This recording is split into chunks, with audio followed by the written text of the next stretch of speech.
കണ്ണൻ്റെ ചിത്രം വരച്ചു തുടങ്ങിയത് 2013-14 കാലഘട്ടങ്ങളിലായിരുന്നു കേട്ടോ.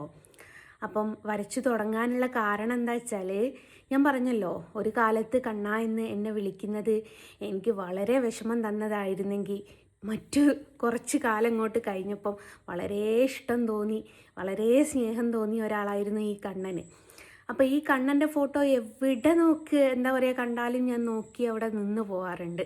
അപ്പം ഞാനിപ്പം താമസിക്കുന്ന എൻ്റെ ഭർത്താവിൻ്റെ വീട് എന്ന് വെച്ചാൽ സലീമിൻ്റെ വീട് പണി നടക്കുന്ന സമയത്ത് ഞങ്ങൾ പുറത്ത് ഒരു ചെറിയൊരു ഷെഡ് കെട്ടിയിട്ട് അതിലായിരുന്നു താമസം. അപ്പം ഞാൻ എൻ്റെ രണ്ടാമത്തെ മകളെ ഗർഭിണിയായിരിക്കുന്ന ഒരു കാലഘട്ടവും കൂടി ആയിരുന്നു കേട്ടോ അത്. അങ്ങനെ ഇരിക്കെ എന്താ പറയുക, ഞാനൊന്ന് വീണിട്ടുണ്ടായിരുന്നു. എനിക്ക് ബെഡ് റെസ്റ്റ് പറഞ്ഞു. ഞാൻ നടക്കുന്നത് ഞാൻ പോലും അറിയരുത് എന്നുള്ള രീതിയിൽ നിൽക്കണം എന്നൊക്കെ പറഞ്ഞു. അങ്ങനെ ഇരിക്കെ എൻ്റെ ഇവിടെ വീടിൻ്റെ പണിക്ക് വാർപ്പിന് അന്നത്തെ കാലത്തൊക്കെ 2013-14 കാലഘട്ടങ്ങളിലൊക്കെ ഈ മെയിൻ വാർപ്പ് വരുന്ന സമയത്ത് ഒരുപാട് പേപ്പറുകൾ വേണ്ടിയിരുന്നു. അങ്ങനെ ഈ മെയിൻ വാർപ്പിന് വേണ്ടിയിട്ട് കൊണ്ടുവന്ന പേപ്പറിൻ്റെ കൂട്ടത്തിൽ ഒരു കുഞ്ഞു കണ്ണൻ, ഇങ്ങനത്തെ മോഡൽ കണ്ണനല്ല കേട്ടോ, ലഡു എടുത്ത് കഴിക്കുന്ന കണ്ണനെയായിരുന്നേ ഞാൻ കണ്ടത്. അപ്പോൾ എനിക്ക് വേറെ ഒരു പരിപാടിയും ഇല്ല, വീട്ടുജോലിയും ഇല്ല, ഒന്നും ഇല്ലാതെ ഇങ്ങനെ ഇരിക്കുകയാണല്ലോ. പോരാത്തതിനെന്ന് വെച്ചാൽ ഈ ഷീറ്റ് എല്ലാം ഞങ്ങൾ വീട് മൊത്തമായിട്ട് മണ്ണെടുത്തൊരു സ്ഥലമായിരുന്നു. അവിടെ എന്ന് വെച്ചാൽ ഭയങ്കര ചൂടാണ് ഉണ്ടാവുക. അപ്പോൾ ഉച്ചയ്ക്ക് ശേഷം ഒന്ന് ചൂട് കുറഞ്ഞാൽ നമുക്കൊന്ന് പുറത്തിറങ്ങാമല്ലോ എന്നുള്ള രീതിയിൽ എനിക്കൊരു പായ് കെട്ടി തന്നിട്ടുണ്ട്. എന്നിട്ടൊരു കട്ടിലും അവിടെ ഇട്ട് തന്നിട്ടുണ്ട് ഉച്ചയ്ക്ക് ശേഷം എനിക്ക് വന്ന് കിടക്കാൻ വേണ്ടിയിട്ട്. ആ കിടക്കുന്ന സമയത്താട്ടോ, കിടക്കാൻ വരുന്ന സമയത്താട്ടോ ഞാൻ ഈ കണ്ണനെ കാണുന്നത്. അങ്ങനെ കണ്ടപ്പം ഒരിഷ്ടം തോന്നി.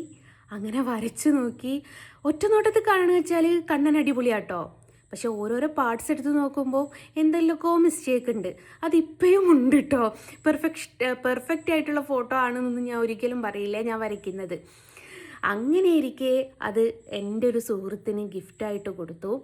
അങ്ങനെ ആളുടെ വീട്ടിൽ അവർക്ക് എന്തൊക്കെയോ നല്ല നല്ല കാര്യങ്ങൾ നടന്നു എന്ന് അവരവകാശപ്പെടുന്നുണ്ട്.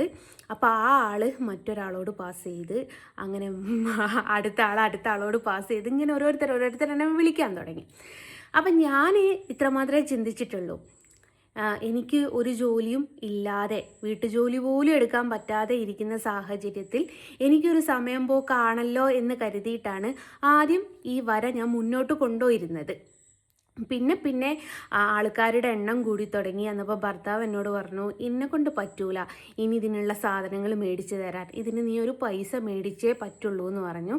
അങ്ങനെ എനിക്ക് എത്രയാണോ ചിലവ് വരുന്നത് അതിലേക്ക് ഒരു 500 രൂപ കൂട്ടിയിട്ടിട്ടായിരുന്നു ആദ്യം മേടിക്കൽ തുടങ്ങിയത്.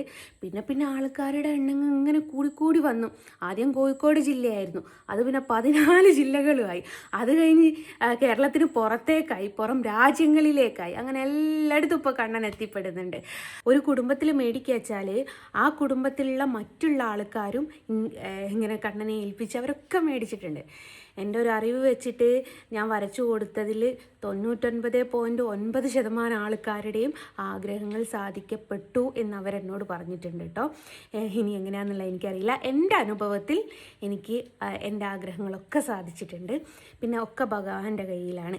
അപ്പം ഇതേപോലെയുള്ള ഫോട്ടോ നിങ്ങൾക്ക് ആർക്കെങ്കിലും ആവശ്യമുണ്ടെങ്കിൽ സ്ക്രീനിൽ കൊടുത്തിരിക്കുന്ന ഈ വാട്സപ്പ് നമ്പറിലൊന്ന് എന്നെ കോൺടാക്റ്റ് ചെയ്താൽ മതി.